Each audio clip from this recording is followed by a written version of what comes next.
Bediu Zaman, ktorý prežil najťažšie dni svojho života v Emirdá, bol vystavený rôznym druhom mučenia. Avšak, ako vždy, ruka prozreteľnosti mu príde na pomoc a pošle ľudí, ktorí ho budú podporovať a pomáhať mu.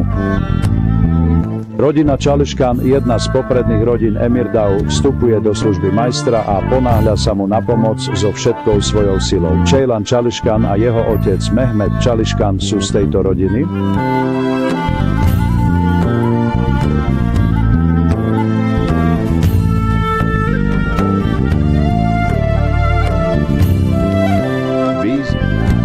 Tak, teraz toto nebude tvoj život. Nie je tu nič.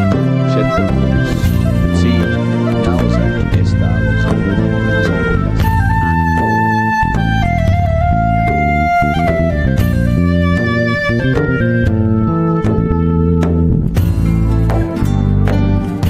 No, je to oveľa viac.